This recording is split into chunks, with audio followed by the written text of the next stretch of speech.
హుజూరాబాద్ అని కరీంనగర్ దగ్గర ఆ ఊర్లో క్రిస్మస్ మీటింగ్కి వెళ్ళాను డిసెంబర్లో. వెళ్తే చిన్నపిల్లల క్రిస్మస్ నేటివిటీ సీన్ ఉంటుంది కదా, అది వేస్తూ ఉన్నారు. It's very simple Christmas drama. అయితే వన్ స్ట్రేంజ్ థింగ్ ఏంటంటే పిల్లలందరూ కూడా less than 4 years, less than fourth grade వాళ్ళు, ఫోర్త్ గ్రేడ్ లోపల వాళ్ళంతా ఉన్నారు. సీన్ ఏంటంటే ముగ్గురు పిల్లలు వచ్చారు, వాళ్ళు టవల్స్ కట్టుకొని వచ్చారు.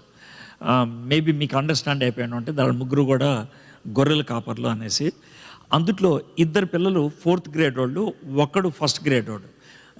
అంత ఖచ్చితంగా ఎలా తెలుసు అంటే తర్వాత నేను I had to talk with them, వాళ్ళతో కూర్చొని మాట్లాడాను. అందుకని చాలా ఇంట్రెస్టింగ్గా అనిపించి వాళ్ళతో మాట్లాడాను. అయితే వాళ్ళు ముగ్గురు వచ్చారు. ఒక పాప వచ్చింది వైట్ గౌన్ వేసుకొని, మీకు అర్థమైపోయి ఉండాలి గ్యాబ్రియల్ అనేసి. ఆమె డైలాగ్ చెప్పింది, మీకు బెత్లెహేంలో యేసయ్య అనేటువంటి రక్షకుడు పుట్టాడని. ఆ తర్వాత 4th గ్రేడ్ వాడు ఫస్ట్ మాట్లాడుతున్నాడు అనమాట, ఎక్కడ పుట్టాడు ఏంటి అనేది తెలంగాణ యాసలో మాట్లాడాడు. ప్రజలంతా నవ్వుకున్నారు, బాగుంది.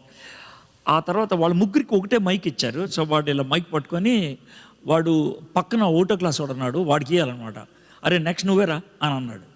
అది మైక్లో వినబడిపోయింది అనమాట అందరికీ. అంటే అందరూ గొల్లు నవ్వేశారు. నవ్వేస్తే ఆడు 1వ క్లాస్ వాడికి భయం వేసి ఆడికి ఏం డైలాగ్ చెప్పాలో మానేశాడు అనమాట చెప్పడం. వాడు మైక్ పట్టుకొని బిత్తర చూపులు చూస్తున్నాడు. చూస్తూ ఉంటే ఆడి పక్కన ఉన్నవాడు 4th గ్రేడ్ వాడు, అది నువ్వు త్వర చెప్పరా, తర్వాత నేను చెప్పాలి అంటున్నాడు వాడు. అయితే నేను ఇది విని అందరితో పాటు నేను కూడా నవ్వాను చాలాసేపు. నవ్విన తర్వాత ఒక ఫ్యూ మినిట్స్ తర్వాత చాలా స్ట్రేంజ్ ఫీల్ నాకు కలిగింది అనమాట. మా మమ్మీ గుర్తొచ్చి నాకు ఏడుపు వచ్చింది. I almost went in to tears. ఎందుకో సడన్గా గుర్తొచ్చింది. ఎందుకనంటే అంటే నా యొక్క హెలుసినేషన్ అనవచ్చు బేసికలీ, అంతకంటే ఇంకా లేదు. నా యొక్క ఆలాపన, నా యొక్క ఆలోచనలో I was looking at her and she was looking at me with a tragic face. చాలా బాధగా నా ఇంకా చూస్తూ ఉంది. అప్పుడు నాకు అనిపించినటువంటి మాట ఏంటనంటే, నా పాత్ర ముగించాను రా, నీ పాత్ర ముగిస్తేనే నీ కూతురు పాత్ర మొదలవుతుంది అన్నది. నా పాత్ర ముగించాను. I finish my role. If you don't finish your role, your daughter cannot start her role. అది నాకు వినబడినప్పుడు లేదా అనిపించినప్పుడు నాకు ఒకసారిగా షాక్ అనిపించింది. మనం అందరం కూడా దేవుడు ప్లాన్ చేసినటువంటి ఆ రోల్స్ని ఫుల్ఫిల్ చేసేవాళ్ళం. మనందరికీ రోల్ ఉంది. నా రోల్ వేరే వాళ్ళతో ముడిపడి ఉంటే, నేను చేయకపోతే నా తర్వాత చేసేవాళ్ళు చేయలేరు. We all have a role. అయితే మన రోల్స్ని మనకి దేవుడు డిజైన్ చేసినప్పుడు స్టేజ్ మీద కావాల్సినవి అన్నీ కూడా ఆయనే ఇస్తాడు. ఏం డ్రెస్ కావాలి నీకు, ఏమి యాంబియన్స్ ఉండాలి నీకు, అది దేవుడు చూసుకుంటాడు. దేవుడు ఏమంటాడంటే, నీ స్టేజ్ నేను సెట్ చేశా, నీ చేతికి నేను మైక్ ఇచ్చా, ఇప్పుడు నాకు జోసఫ్ గారు ఇచ్చినట్లు నువ్వు ఇప్పుడు మాట్లాడు, you do your part. We all have a role.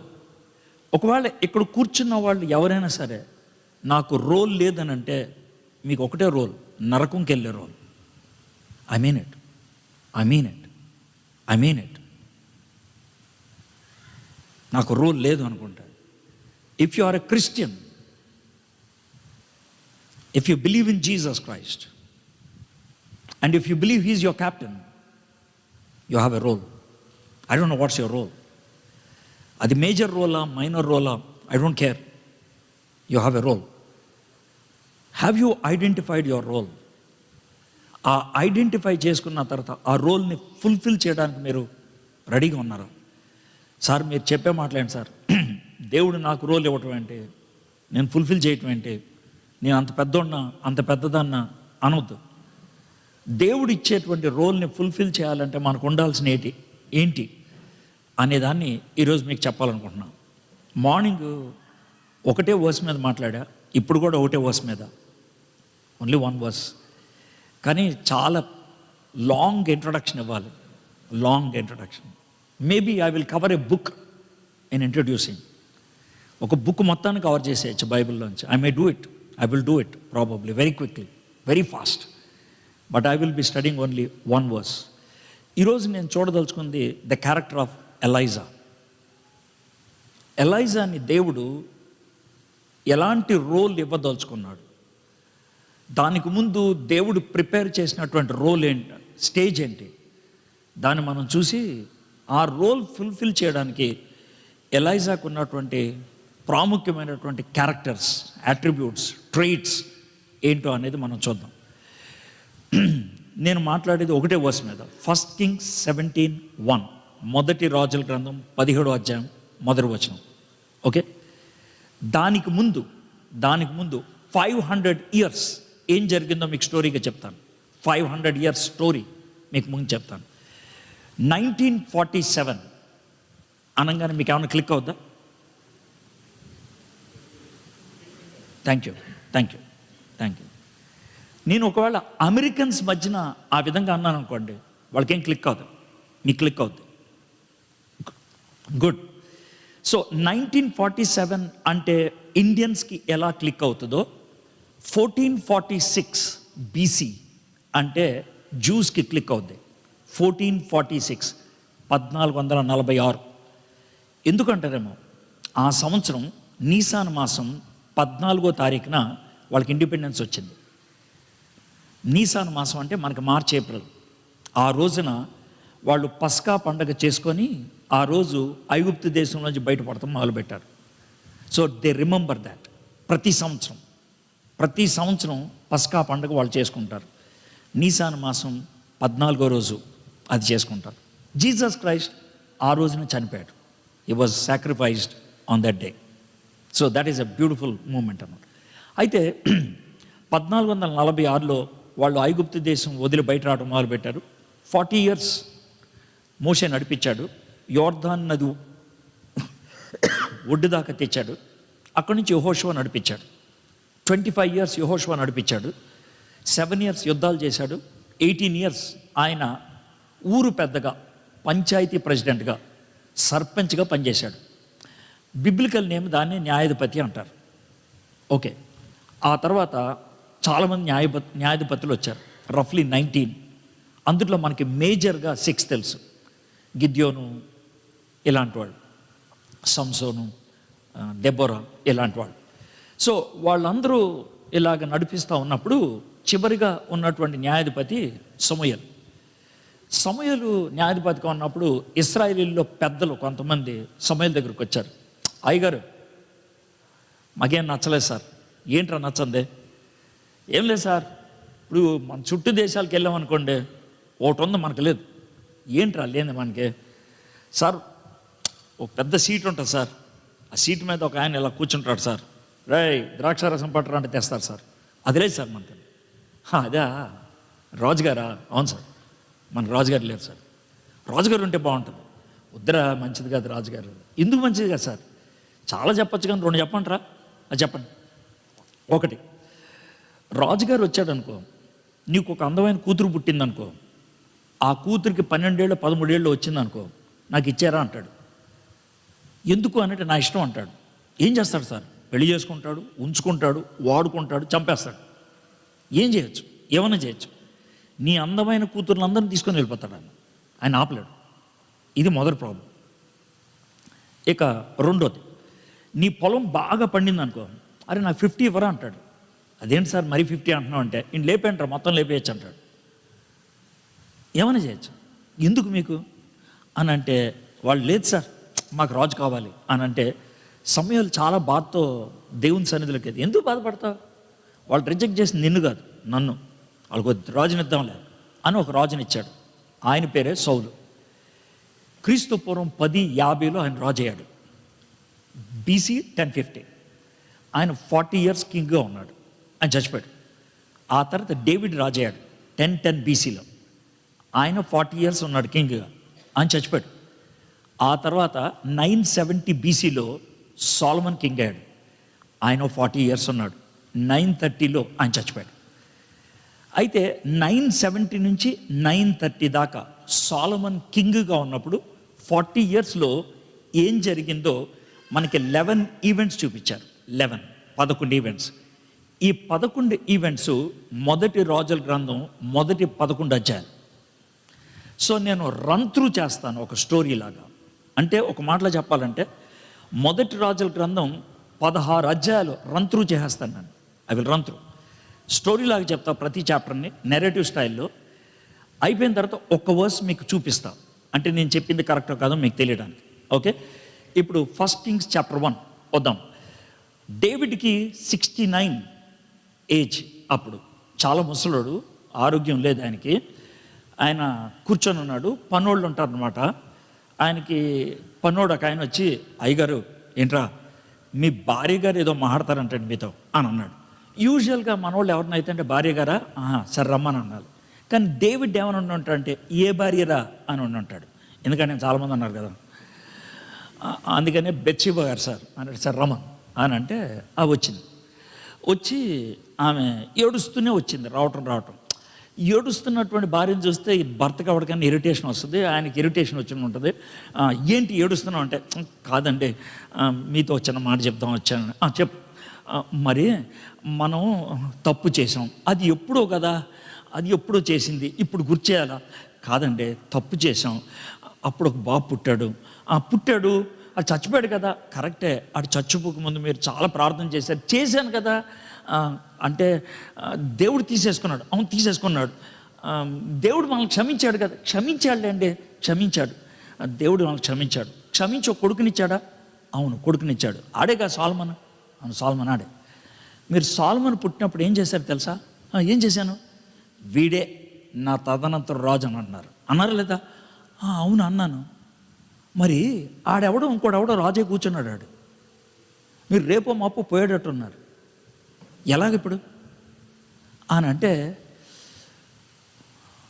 ఈవిడికి ఎంత తెలివితేటలు ఉండవు కానీ ఎవరు చెప్పుండి ఉంటారో అని. నీకు ఎవరు చెప్పారు ఈ విషయం? నాతాన్ గారు వచ్చాడా? పొలబెడతాడా? పిలిపించండి ఆయన అని అంటే వస్తాడు నాతాన్. వచ్చిన తర్వాత నాతాన్ గారు ఏమండి మొత్తానికి నాకు నా భార్యకి ఏదో పుల్లబెట్టాను. పుల్లగా సార్ ఇది విషయం చాలా ప్రాముఖ్యమైనది, రేపో మాపో మీరు పుట్టుకుమనేటట్లు ఉన్నారు, ఇప్పుడు సాల్మన్ గారు రాజు కావాలి కదా అని అంటే, మరి ఏం చేస్తాం, మీరు రెడీ చేయండి అని అన్నాడు. సాల్మన్ని పట్టాభిషేకం చేశారు యువరాజుగా. ఇది చాప్టర్ 1 అండి. ఒక వర్స్ వినిపిస్తాను, దాంతో మీకు అర్థమైపోద్ది. మొదటి అధ్యాయం 17వ వచనం. నా ఏలినవాడ, నీవు నీ దేవుడైన యెహోవా తోడని నీ సేవకురాలనైనా నాకు ప్రమాణం చేసి అవశ్యముగా నీ కుమారుడైన సొలొమోను నా వెనుక ఏలువాడై నా సింహాసనం మీద ఆసీనుడనని సెలవిచ్చితివే. ఆయన యువరాజు అయిపోయాడు. ఇక 70 ఏళ్ళు వచ్చినాయి సాల్మన్కి. చచ్చిపోయే పొజిషన్, డేవిడ్కి చచ్చిపోయే పొజిషన్ వచ్చింది. రే యువరాజు గారిని పిలవండిరా పిలిచారు. యువరాజు గారు వచ్చారు. డాడీ ఎలా ఉన్నారు? బాగున్నానరా. ట్యాబ్లెట్లు వేసుకుంటున్నారా? డాక్టర్లు అయిన టైంకి వచ్చేస్తున్నారా? రే నాన్నగారికి జ్యూస్ అవి బాగా అందిస్తున్నారా? ఇస్తున్నామండి. జాగ్రత్తగా చూసుకోవాలి, బీపీ చెక్ చేస్తూ ఉన్నాడు బాగా. అలాగే సరే. ఏంటి డాడీ? ఏం లేదురా, నీతో కొన్ని ప్రాముఖ్యమైన విషయాలు చెప్పాలి. మీ ఆరోగ్యం అంత బాగాలేదు, ఇప్పుడు అంత ఇంపార్టెంటా? కాదురా చాలా ఇంపార్టెంట్ రా, నేను రేపు మాపు పోయేటట్లున్నా. డాడీ మీరు చచ్చిపోరు డాడీ. కాదురా నువ్వు కూర్చో నాయనా, నేను కొన్ని విషయాలు చెప్తాను, కొంచెం సెంటిమెంటల్గా ఉంటాయి కానీ మీరు అర్థం చేసుకోవాలరా నాన్న. చెప్పండి డాడీ. నా వయసు అప్పుడు 23, 24 ఉంటుందిరా. ఉన్నప్పుడు నేను పొలంలో మామూలుగా అరణ్యంలో ఈ గొర్రెలు కాసుకుంటా ఉన్నాను.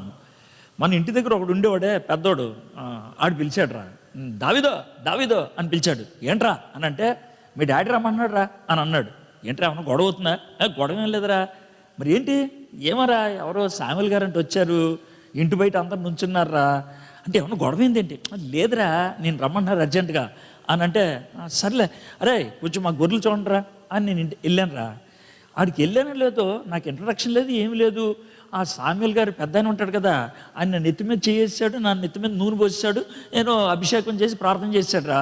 నేను అడిగాను ఏంటిది అంటానంటే, కాదయా దేవుడు సౌల్ని రాజుగా తీసేద్దాం అనుకుంటున్నాడు, కొత్త రాజు కావాలి కదా, దేవుడు నేను రాజుగా అభిషేకం చేశారు అని అంటే, నేను రాజుగా ఏంటంటే అని అడిగాను.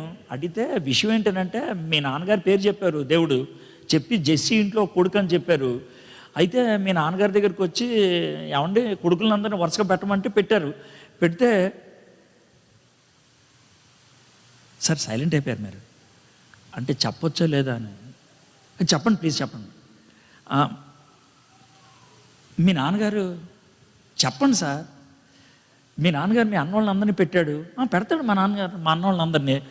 నేను వాళ్ళందరి మీద చేసాను, దేవుడేమో వీళ్ళు కాదంటున్నాడు. మీ నాన్నగారిని అడిగాను ఇంకెవరిని కొడుకులు ఉన్నారని. "ఏమన్నారు మా నాన్నగారు?" "ఇంకా లేరన్నాడు." లేరన్నాడు.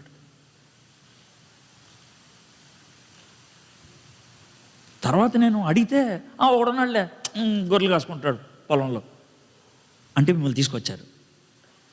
దావీదు ఏడుస్తూ ఉంటాడు, "డాడీ కాదురా, మీ తాతగారు కూడా నాకు వాల్యూ ఇవ్వలేదురా." ఎందుకు చెప్తున్నాను తెలిసే మాట? నేను ఇంత పెద్ద రాజునే అనంటే, ఇంత రాజ్యం నా చేతిలో ఉందంటే, నేను సాధిస్తేనో సంపాదిస్తేనో వచ్చింది కాదు, దేవుడిస్తే వచ్చింది. అది తిరిగి నీ చేతిలో పెడుతున్నాను నేను. చాలా జాగ్రత్తగా ఉండాలి. Do you understand? చాలా జాగ్రత్తగా ఉండాలి నాయన. మరే దేవుడు ఈ రాజ్యాన్ని మనకిచ్చాడు కాబట్టి ఈ రాజ్యాన్ని కాపాడాలంటే దేవుని ఆదేశాల ప్రకారం వెళ్ళాలరా. అర్థమైందా? "సరే డాడీ" అని అన్నాడు. చూద్దాం 2వ అధ్యాయం 3వ వచనం. "నీ దేవుడైన యెహోవా అప్పగించిన దాన్ని కాపాడి ఆయన మార్గంలో అనుసరించిన ఎడల నీవు ఏ పని పూనికొనినను ఎక్కడ తిరిగినను అన్నిటిలో వివేకముగా నడుచుకుందువు. మోషే ధర్మశాస్త్రంలో రాయబడిన దేవుని కట్టడలను, ఆయన నియమించిన ధర్మమంతటిని, ఆయన న్యాయ విధులను, శాసనములను గైకొను." సరే, దావీదు చచ్చిపోయాడు. దావీదు చచ్చిపోయిన తర్వాత సొలొమోను రాజయ్యాడు. 12వ వచనం చూడండి. "అప్పుడు సొలొమోను తన తండ్రి అయిన దావీదు సింహాసనం మీద ఆసీనుడయ్యను, అతని రాజ్యం నిలకడగా స్థిరపరచబడను." 1వ అధ్యాయం యువరాజు, 2వ అధ్యాయం రాజు, 3వ అధ్యాయం సొలొమోను రాజు అయిన తర్వాత ప్రార్థన చేద్దామని గిబియోను అనే ప్రాంతంలోకి వెళ్ళి ప్రార్థన చేసుకుందామని ప్రార్థన చేసుకుంటూ ఉన్నాడు. ఎలా ప్రార్థన చేసి ఉంటాడు? "అబ్రహాం దేవా, ఇస్సాకు దేవా, యాకోబు దేవా, మా నాన్నగారి దేవా" అని ప్రార్థన చేసి ఉంటాడు. అర్థమైందా? నేను మామూలుగా కొలోకియల్ లాంగ్వేజ్లో మాట్లాడుతున్నాను, so that you can easily understand. Okay, దాన్ని వేరుగా అర్థం చేసుకుంటే నేనేం చేయలేను. Okay, as simple as that. మా నాన్నగారి దేవా అని ప్రార్థన చేస్తూ ఉంటాడు. చేస్తూ ఉండగానే "బాబు సొలొమోన్" అని అంటే, ఎవరిది ఎవరిది బాబు సొలొమోన్ పిలిచావు కదా, మా నాన్నగారి దేవుడు, దావీదు గారి దేవుడు, అబ్రహాం గారి దేవుడు, దేవా నేనే వచ్చాను, నీ ప్రార్థన నచ్చింది, బాగుంది, కానీ నీకేదన్నా కావాలంటే ఒకటి అడుగు ఇస్తాను, ఓ 2 minutes టైం ఇస్తారా? "అదేంటిది?" అంటే, "ఒకటే కదా అడిగింది, ఏం కోరుకోవాలో తెలుసుకోవాలి కదా, ఓ 2 minutes టైం." ఓ 2 minutes తర్వాత, "మరే నాకు జ్ఞానం ఇస్తారా?" "ఎందుకు అది అడిగావు?" అంటే ఇప్పుడు జ్ఞానం ఉన్నదనుకోండి, దేన్ని ఎలా వాడాలో మనకు అర్థం అవుద్ది. డబ్బులు అడిగామనుకోండి, ఏం చేయాలో అర్థం కాదు, తర్వాత పాడైపోతాం. ఆస్తి అడిగామనుకోండి, ఎవరిని కొట్టుకుపోయొచ్చు. సింహాసనం అడిగారనుకోండి, ఎవరిని ఓడగొట్టేయచ్చు. జ్ఞానం అడిగామనుకోండి, ఇచ్చిన దాన్ని మెయింటైన్ చేయొచ్చు, మేనేజ్ చేయొచ్చు. కాబట్టి నాకు జ్ఞానం కావాలి. ఇప్పుడు మీకు అర్థమైనా ఉంటుంది, నాలెడ్జ్ అందరికీ ఉంటుంది. మీకు నాలెడ్జ్ అనేది ఏం చేయాలి అనేది, విజ్డమ్ అనేది ఎప్పుడు చేయాలి, ఎందుకు చేయాలి అన్నది. కత్తి కోస్తుంది, అది నాలెడ్జ్. మెడకాయలు కోయాలా, వంకాయలు కోయాలా, ఇది విజ్డమ్. మీకు అర్థమైంది కదా? As simple as that. So wisdom అడిగితే ఓకే, దేవుడు విజ్డమ్ ఇచ్చాడు, నువ్వు సబాష్ మంచిది అడిగావు అని విజ్డమ్ ఇచ్చాడు.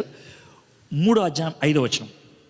"గిబియోనులో యెహోవా రాత్రివేళ స్వప్నం ముందు సొలొమోనుకి ప్రత్యక్షమై, నేను నీకు దేన్ని ఇచ్చుట నీకు ఇష్టమో దాన్ని అడుగుమని దేవుడు అతనికి సెలవయ్యగా." ఆయన జ్ఞానం అడిగాడు, ఇచ్చాడు. 9వ వచనం. "ఇంత గొప్పదైన నీ జనమునకు న్యాయము తీర్చగలవాడెవడు? కాబట్టి నేను మంచి చెడ్డలు వివేచించి నీ జనులకు న్యాయము తీర్చినట్లు నీ దాసుడినైన నాకు వివేకము గల హృదయము దయచేయము." సో 1వ అధ్యాయం యువరాజు, 2వ అధ్యాయం రాజు, 3వ అధ్యాయం జ్ఞాని, 4వ అధ్యాయం జ్ఞానాన్ని దేవుడు ఇచ్చాడు కాబట్టి జ్ఞానం ప్రదర్శించడానికి దేవుడు అవకాశం ఇచ్చాడు. ఓకే, 2 అమ్మాయిలు ఏడ్చుకుంటూ వచ్చారు. వాళ్ళిద్దరు కూడా వేశ్యలని బైబిల్లో చెప్పారు. ఏడ్చుకుంటూ వస్తున్నారు. ఎడకండి, విషయం ఏంటి చెప్పండి. "సార్, ఈ బాబు నా బాబు సార్." "కాదు సార్, ఈ బాబు నా బాబు సార్." పడచేయకండి, ఒక కత్తి పట్టరా, కత్తి పెద్దది పట్టుకొచ్చి ఈ బాబుని అడ్డంగా నరికే, వీళ్ళకో సగం సగం ఇచ్చేసే అని అన్నాడు. అందుట్లో ఒక అమ్మాయి, వద్దు సార్ ఆమెకే ఇచ్చేయండి" అన్నాడు. "అరే ఈవిడరా తల్లి, ఈవిడి తల్లి, ఏ బ్రెయిన్ సార్ మీద ఏం భయం. ఇది 4th చాప్టర్ అండి, జ్ఞానం యొక్క ప్రదర్శన. ఓకే, సరే 5th చాప్టర్లోకి వచ్చేద్దాం. 4 ఏళ్ళు అయిపోయింది, ఎవరు రాజుగా ఉండి నాన్నగారు చెప్పిన మాటలు గుర్తొచ్చాయి. నాన్నగారు చెప్పిన మాటలు గుర్తొచ్చి కూర్చొని ఆలోచిస్తూ ఉన్నాడు. నాన్నగారు మందిరం కట్టలేకపోయారు, ఎందుకనంటే కట్టకూడదంట. పాపం అన్నీ సమకూర్చి పెట్టారు, మందిరం నేనే కట్టాలనేసి జనాలందరినీ పిలిచాడు. రే, మనం మందిరం కట్టాలరా, మందిరం అంటే ఏమనుకుంటున్నారు, మరో బిల్డింగ్ అనుకుంటున్నారా? కుదరదు, అది దేవునికి స్థావరం, అర్థమైందా? దేవునికి నివాస స్థలం, చాలా జాగ్రత్తగా ఉండాలి అని అంటే అందరూ ఓకే ఓకే అన్నారు. సైజ్ అంతా ఉండాలిరా, 150 అడుగులు పొడవు, 90 అడుగులు 75 అడుగులు వెడల్పు, 3 అంతస్తులు ఎత్తు ఉండాలి, అర్థమైందా? ఓకే, మొత్తం అంతా అయిపోయింది. మరే ఓ చిన్న విషయం, ఒకవేళ నేను శామిని పిలిచి మైక్ కొట్టించి పాట పాడు అని అన్నా అనుకో, బాగానే ఉంటుంది. కానీ సౌండ్ రాకూడదు బయటకంటే ఎలా ఉంటుంది? ఆ పాట ఎలా అవుద్ది? అన్నా, నువ్వు నాకు చిన్నప్పటి నుంచి తెలుసు, కానీ మరీ ఎంత మెంటలోడ్ అయిపోయావు అనుకోవాలి అని అనొచ్చాను. అయితే నేను ఎందుకు అన్నానంటే మాట, సొలొమోను మందిరం కట్టాలి అనేసి అందరూ కూడా ఓ కట్టాలా అంటే, బాయ్ ఒక్క విషయం, సుత్తి శబ్దం మాత్రం వినబడకూడదు అన్నాడు. ప్రియ, ఇంత పెద్ద మందిరం కట్టాలంటున్నావు, సుత్తి శబ్దం వినబడకూడదు అంటే ఎట్లా? కుదరదో, సుత్తి శబ్దం మాత్రం వినబడదని వీల్లేదు అంటే. వాళ్ళు ఏం చేశారంటే, మందిరం ఇక్కడ కడతంటే ఒక 4 మైళ్ళ దూరంలో వాళ్ళు ఒక కార్ఖానా పెట్టుకొని, ఇక్కడ ఏ రాయి కావాలో ఆ షేప్ గీసుకొని అక్కడికి వెళ్ళి దాన్ని అక్కడ కార్వ్ చేసి కట్ చేసి ఇక్కడ తీసుకొచ్చి అనుకుంటే నెమ్మది పెట్టేసి వెళ్ళిపోయాడు. ఎందుకని అట్లా చెప్పానంటే, మందిరాన్ని కడతాం అనేది అంత పవిత్రంగా ఆలోచించారు. సో 5వ అధ్యాయంలో మందిరం కట్టడం అనేది పూనుకోవటం అన్నమాట. ఒక వచనం చదువుతాను, 5వ అధ్యాయం 5వ వచనం. కాబట్టి నీ సింహాసనం మీద నీకు నేను బదులుగా కూర్చుండబెట్టి నీ కుమారుడు నా నామ ఘనతకు ఒక మందిరము కట్టించునని యెహోవా నా తండ్రి అయిన దావీదునకు సెలవిచ్చినట్లు, నా దేవుడైన యెహోవా నామ ఘనతకు ఒక మందిరము కట్టించుటకు నేను ఉద్దేశం గలవాడినై ఉన్నాను. 6వ అధ్యాయం ఇప్పుడు ముందే చదివేస్తా. 6వ అధ్యాయం 1వ వచనం. అయితే ఇశ్రాయేలీలు ఐగుప్తు దేశంలో నుండి బయలుదేరి వచ్చిన 480వ సంవత్సరమందు, మళ్ళీ చదువుతున్నానే, అయితే ఇశ్రాయేలీలు ఐగుప్తు దేశంలో నుండి బయలుదేరి వచ్చిన 480వ సంవత్సరమందు, అంటే 1446లో వాళ్ళు బయలుదేరారు. 1446 - 480, క్విక్గా ఆలోచించండి, 966. మందిరాన్ని కట్టింది 966లో మొదలుపెట్టారు. Perfect dating. మనం దీన్ని క్రాస్ చెక్ చేయొచ్చు. ఎలాగా అనగా, సొలొమోను ఇశ్రాయేలుని ఏలిన 4వ సంవత్సరం అందు, ఇశ్రాయేల్ని ఆడటం మొదలుపెట్టింది 970. 970 - 4 966. 966లో మందిరం కట్టడం మొదలుపెట్టారు. మందిరం కట్టడం మొదలుపెట్టి ఆయన పూర్తి చేశాడు. 14వ వచనం చూడండి. ఈ ప్రకారం సొలొమోను మందిరమును ముగించను. 1వ అధ్యాయం యువరాజు, 2వ అధ్యాయం రాజు, 3వ అధ్యాయం జ్ఞాని, 4వ అధ్యాయం జ్ఞాన ప్రదర్శన, 5వ అధ్యాయం మందిరం కట్టడం మొదలుపెట్టాడు, 6వ అధ్యాయం మందిరం కట్టడం ముగిచ్చేశాడు. 7వ అధ్యాయం చూద్దాం. చాలా రంత్రు ఎంత సింపుల్గా ఉందో చూడండి. రంత్రు, ఇది రంత్రు అంటే స్క్రిప్చర్ని ఇలా చదువుకుంటూ ఉంటే బాగుంటుంది. సొలొమోను 13 సంవత్సరములు తన నగరును కట్టుచుచుండి దాన్ని అంతటిని ముగించెను. ముందు మందిరాన్ని కట్టాడు, తర్వాత తన పట్టణాన్ని కట్టుకున్నాడు. 7వ అధ్యాయంలో పట్టణం పూర్తి అయిపోయింది. ఓకే, సో ఇది అయిపోయింది. ఇప్పుడు 8వ అధ్యాయం. ఎక్కడైనా సరే మందిరాన్ని కట్టినా, ఇల్లు కట్టుకున్నా, నెక్స్ట్ జరిగేది ఏంటంటే కనుక ఇంటిని గృహప్రవేశం అంటారు, అర్థమైందా? House warming. దాన్నే మనం దాని అంటున్నాం గృహ ప్రతిష్ట అని అంటాం. ప్రతిష్ఠించడం, గృహాన్ని ప్రతిష్ఠించడం, మందిరాన్ని ప్రతిష్ఠించడం. ఇక్కడ ఒక చిన్న కంపారిజన్ మీకు పెడుతున్నాను. ఎందుకనంటే మనం 17:1లోకి వెళ్ళేటప్పటికి ఈ కంపారిజన్ ఇక్కడ నుంచి చాలా బ్యూటిఫుల్గా సెట్ అవుద్ది అనమాట. సొలొమోన్ నుంచి కౌంట్ చేసుకుంటూ వస్తే దేవుడు ఏలియాని ఎలాగ సిద్ధపరిచాడో, ఇప్పుడు మన దేశంలో జరుగుతున్నటువంటి విషయాలకి మనల్ని కూడా ఆ విధంగా సిద్ధపరుస్తున్నాడో అనటానికి ఇదనమాట.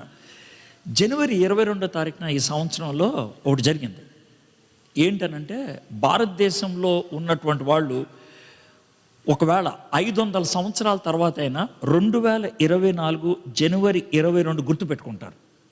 ఆ రోజు ఏం జరిగిందంటే ఒక డిఫరెంట్ కైండ్ ఆఫ్ ప్రతిష్ట జరిగింది. ఒక డిఫరెంట్ కైండ్ ఆఫ్ ప్రతిష్ట ఏంటనంటే వాళ్ళు శ్రీరాముని యొక్క ప్రతిష్ట చేశారు. దాన్ని ప్రతిష్ట అంటారు, వాళ్ళు ప్రాణ ప్రతిష్ట అంటారు. ప్రాణ ప్రతిష్ట అంటే ఏంటో మీకు చెప్తాను. ఎట్లా అంటే వాళ్ళు ఒక అతన్ని పిలిచి, శిల్పిని, అతనికి ఒక రూపాన్ని చూపించి పిక్చర్, ఈ రూపంలో శిల్పాన్ని చేయమంటే అతను చేశాడు. వాళ్ళు ఏం పిక్చర్ ఇచ్చారంటే శ్రీరాముడు బాలుడుగా ఉన్నప్పుడు పిక్చర్ ఇచ్చారు. బాలుడుగా ఉన్నప్పుడు, బలరాముడు కాదు, బాలరాముడు. ఎందుకంటే మందిరం పూర్తి కాలేదు కాబట్టి బాలరాముడిని పెట్టారు. మందిరం పూర్తి అయిన తర్వాత పెద్ద రాముడిని పెడతారు, అది వాళ్ళ యొక్క ప్లాన్. సో ఆ బాలరాముడిని అతను చెక్కాడు.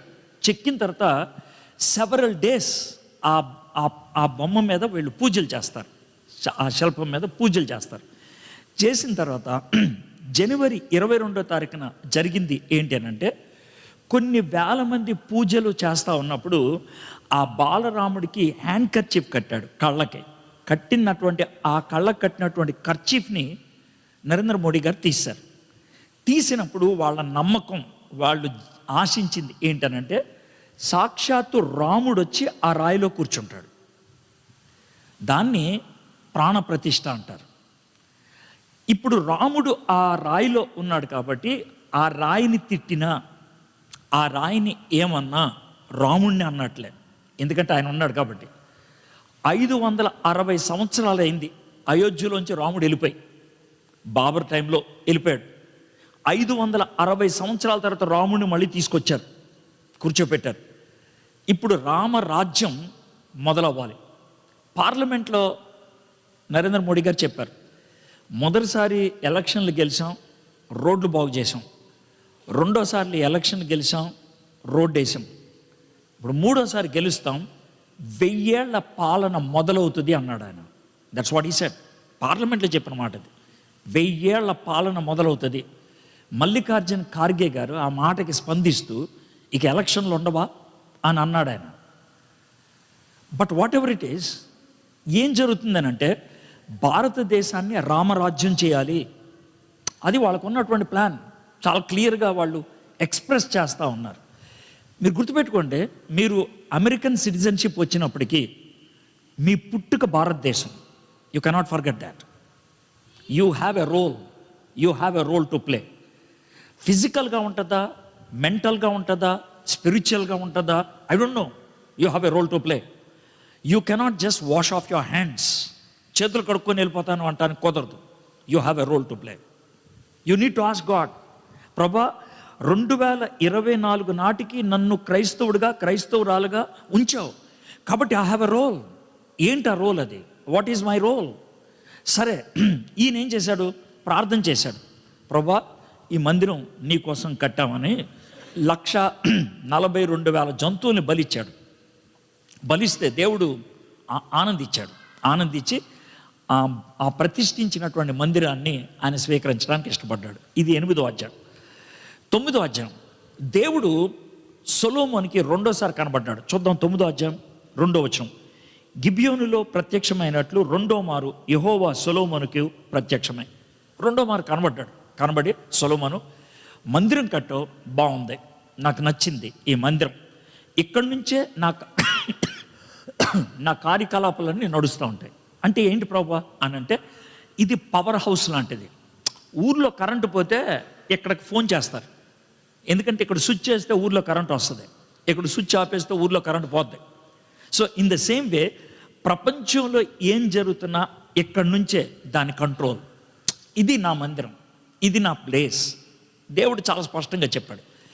చెప్పి 2వ దినవృత్తాంతంలో 7వ అధ్యాయంలో అయితే ఇంక క్లియర్గా చెప్తారు, ఒకవేళ వాన కురియకుండా ఉన్నదంటే కారణం నేనే, మిడతలు పంపించానంటే కారణం నేనే, నా ప్రజల మీదకి శాపాలు వచ్చినాయి అంటే కారణం నేనే. సో ప్రపంచంలో ఏం జరిగినా కూడా ఇక్కడి నుంచే జరుగుతుంది, అది అర్థం చేసుకోండి. నా దగ్గర నుంచి జరుగుతుంది. నా యొక్క మాట లేకుండా, నా అనుమతి లేకుండా ఏం జరగదు. పరలోకంలో ఒకవేళ ఇలాంటి స్క్రీన్ ఉంటే, పరలోకంలో ఇలాంటి స్క్రీన్ మీద రెగ్యులర్గా ఏమన్నా నడుస్తూ ఉన్నట్లయితే అక్కడ ఒకటే నడుస్తుంది, వర్షిప్. న్యూస్ ఛానల్ ఉండదు అక్కడ. దేవుడేమి భారతదేశంలో ఏం జరిగింది ఈరోజు అని అడగడు ఆయన. You won't ask, you won't have breaking news. ఆయనకి అన్నీ తెలుసు.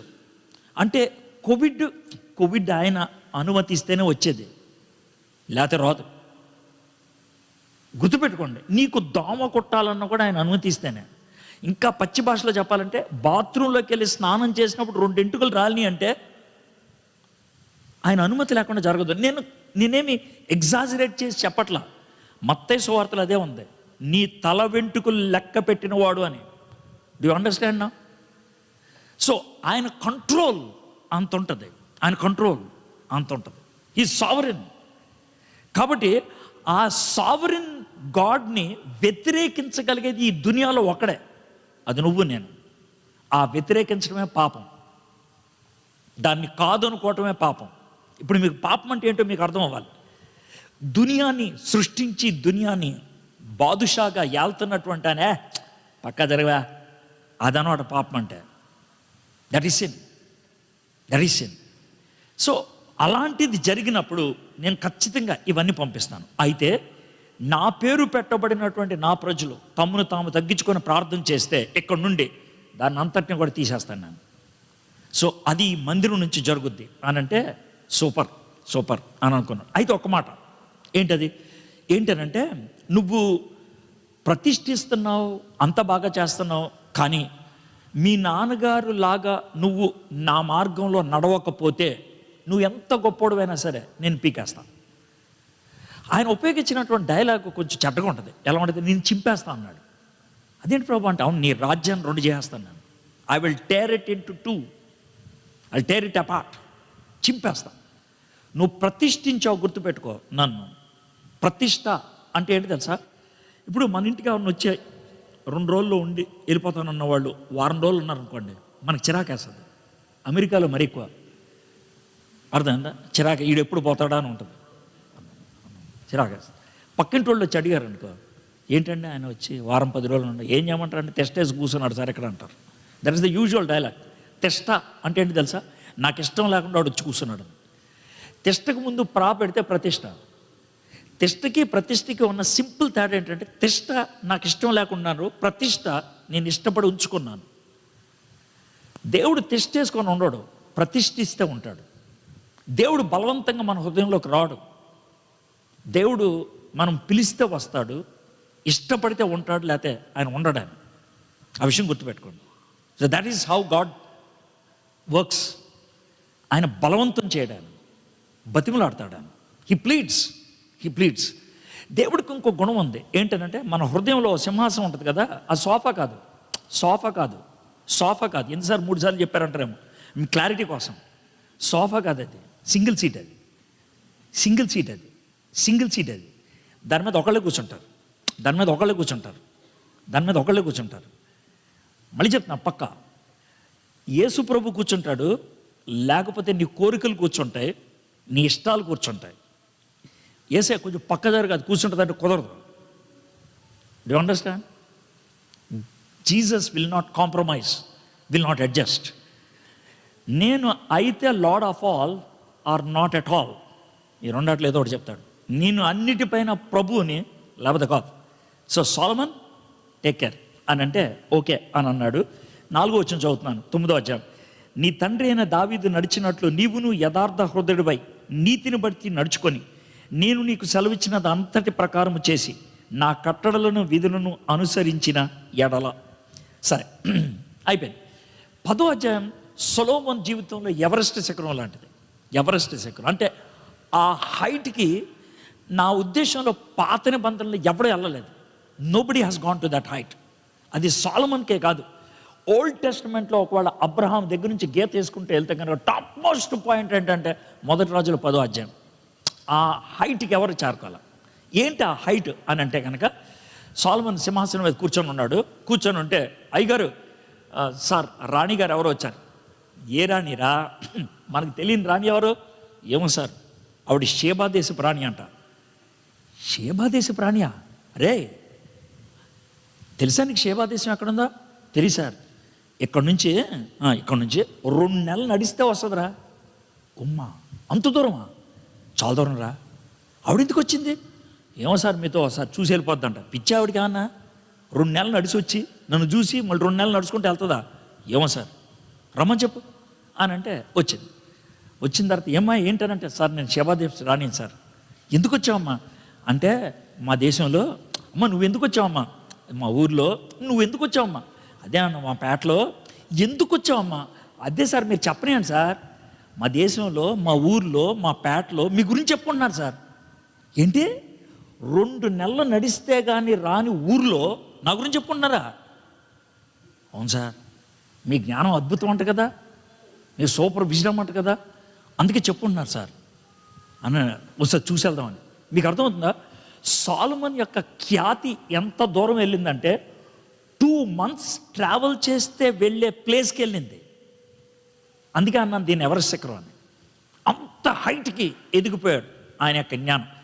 సో ఫస్ట్ చాప్టర్ యువరాజు, 2వ చాప్టర్ రాజు, 3వ రోజు జ్ఞానం, 4వ రోజు ఎగ్జిబిషను, 5వ అధ్యాయం మందిరం కట్టడం, 6వ అధ్యాయం మందిరం పూర్తి, 7వ అధ్యాయం పట్నం పూర్తి, 8వ అధ్యాయం ప్రతిష్ట, 9వ అధ్యాయం దేవుడు 2సారి కనబడి కొన్ని ఆదేశాలు ఇచ్చాడు, 10వ అధ్యాయం ఎవరెస్ట్ శిఖరం. ఓకే, ఒకవేళ బైబిల్ అక్కడితో ఆగిపోతే బాగుండేది, కానీ బాధ ఏంటంటే 11వ అధ్యాయం ఉంది. I hate to read 11th chapter, I hate to read. చదువుదాం 11వ అధ్యాయం 3వ వచనం. అతనికి 700 మంది పెళ్ళాలు. సార్ బైబిల్లో అది లేదు సార్, మీకు అర్థం అవుద్దో లేదని చెప్తున్నాను. అంటే మీరు ఏమనుకుంటారు అనేసి. ఆయనకి 700 మంది భార్యలు, 300 మంది సెటప్లు. సార్ ఆ మాట లేదు సార్, నేనే చెప్పాను ఆ మాట. ఉపపత్నులు అంటే ఉప్మా చేసేవాళ్ళు అనుకుంటారేమో నా భయం. చాలా క్లారిటీ కోసం చేస్తున్నాను. ఆయనకి 300 మంది సెటప్లు, 700 మంది భార్యలు. ఈ బైబిల్ చెప్తున్న మాట. Totally 1000 people. అర్థమైందా? అతని భార్యలు అతని హృదయమును త్రిప్పివేసిరి. ఇది ఎంత ఘోరం ఆలోచించండి. తిప్పివేస్తే ఏ స్థాయికి వెళ్ళాడు చూద్దాం. 5వ వచనం. సొలొమోను అష్టరోతు అను సిదోనీయుల దేవతను, మిల్కోము అని అమ్మోనీయుల హేయమైన దేవతను అనుసరించి నడిచాడు. ఇప్పుడు శామి ఖతర్నాక్ పాటలు పాడతాడు. అర్థమైందా? మనోడు పాటలు పాడతాడు, హై పిచ్లో పాడతాడు, బాగానే ఉంది. అర్థం, మనం బాగా క్లోజ్ కాబట్టి చెప్తున్నాం. ఒకవేళ పాస్టర్ గారు శామి నువ్వు వర్షిప్ నడిపించాను ఆయన మైక్ ఇచ్చినప్పుడు ఒకవేళ ఎక్స్పెక్ట్ చేయండి మనం ఎక్కడ పట్టించి. నేను ఎందుకు ఈ మాటలు చెప్పానంటే మీరు ఒకసారి అనలైజ్ చేయాలి. దేవునికి మందిరము కట్టినటువంటి సొలొమోను, దేవునికి మందిరము కట్టినటువంటి సొలొమోను, 2 సార్లు దేవుని యొక్క ప్రత్యక్షత కలిగినటువంటి సొలొమోను ఏం చేశాడు చూడండి. 5వ అధ్యాయం. సొలొమోను అష్టరోతు అని సిదోనీయుల దేవతను, మిల్కోము అని అమ్మోనీయుల హేమాన్ దేవతను అనుసరించి నడిచెను. He followed them, he followed them, he worship them. Can you understand that? Just I read only, I just run through the story of Solomon. దాంతో ఎంత భయంకరమైన లెసన్ వచ్చిందో చూడండి. దేవుని మందిరాన్ని కట్టినటువంటి మహానుభావుడు, దేవుని హృదయానుసారుడైనటువంటి దావీదు కొడుకు, దేవుని చేత ప్రతిష్ఠించబడినటువంటి సొలొమోను, దేవుని యొక్క దర్శనాలు 2 సార్లు కలిగినటువంటి సొలొమోను, 2 నెలలు నడిస్తే కానీ రానటువంటి దూరంలోకి ప్రతిష్ఠ వెళ్ళిపోయినటువంటి సొలొమోను, 700 మంది భార్యలు, 300 మంది ఉపపత్నులతో తాను కులుకుతూ ఆయన వాళ్ళు చెప్పినట్లు చేసి వేరే దేవతల్ని పూజించడం మొదలు పెడితే దేవుని కోపం రాదంటారా చెప్పండి నాకు? ఖచ్చితంగా వస్తుంది. చూడండి అదే మాట 9వ వచనం. ఇశ్రాయేలు దేవుడైన యెహోవా అతనికి 2 మార్లు ప్రత్యక్షమై నీవు ఇతర దేవతలను వెంబడింపవలదని అతనికి ఆజ్ఞాపించినను సొలొమోను హృదయము ఆయన యొద్ద నుండి తొలగిపోయాను. యెహోవా తనకిచ్చిన ఆజ్ఞ అతడు గైకొనకపోగా యెహోవా అతని మీద కోపగించెను. ఇది 11వ అధ్యాయం.